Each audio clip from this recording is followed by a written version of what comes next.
இந்தியாவோட ஸ்குவாட் எப்படி இருக்குன்னு பார்க்குறீங்க இந்த வேர்ல்டு கப்புக்கு? அவங்களுடைய பிளான்ஸ் என்னவா இருக்கும் நாளைய மேட்ச்சுக்கு? இல்ல இந்தியா வந்து ரொம்ப டாமினேட் பண்ணிட்டு உள்ள வந்தாங்க இந்த வேர்ல்ட் கப்புக்கு முன்னாடி எல்லா பைலேட்டரல் சீரீஸ்லயும். அண்ட் அவங்களோட ஸ்குவாடுமே ரொம்ப ஸ்ட்ராங்கா இருந்தது. பட் ப்ராப்ளமா இருந்தது என்னன்னா 15 பேர் கொண்ட ஸ்குவாடுல வாஷிங்டன் சுந்தர் ஆல்ரெடி இன்ஜூர்டு. அபிஷேக் சர்மாக்கு இப்ப ஸ்டொமக்ல இன்ஃபெக்ஷன் அப்படின்னாங்க. ஜஸ்பிரீத் பும்ராவும் இடையில வைரல் ஃபீவர் அப்படின்னு இருந்தாரு.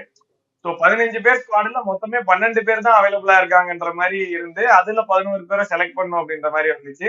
இது மோஸ்ட்லி நடக்காது. ஏன்னா யூஸ்வலா யாருக்காவது இன்ஜுரியோ இல்ல அவைலபிள் இல்லைன்னா ரீப்ளேஸ்மெண்ட் போவாங்க. பட் இவங்க எல்லாருமே 2-3 மேட்சஸ்ல திரும்பி வந்துருவாங்க அப்படின்ற மாதிரி இருந்தாலும் யாருக்கும் ரீப்ளேஸ்மெண்ட்டும் போகல. சஞ்சு சாம்சன் வந்து ஓப்பனிங் ஆடினாரு. இந்த மேட்ச் அவர் தான் ஓப்பனிங் ஆடுவாரு அப்படின்னு எதிர்பார்க்கப்படுது. ஏன்னா அபிஷேக் சர்மா இன்னும் ஃபிட்டா இருக்காரான்னு தெரியல. அவர் ஒரு 2 கேஜி வெயிட் லாஸ் எல்லாம் ஆயிருக்காரு. இன்னும் ஃபுல்லி ரெக்கவர் ஆகல அப்படின்ற மாதிரி சொல்றாங்க. ஸோ வந்து சஞ்சு சாம்சன் அண்ட் இஷான் கிஷன் தான் ஓப்பனிங் இருக்க போது.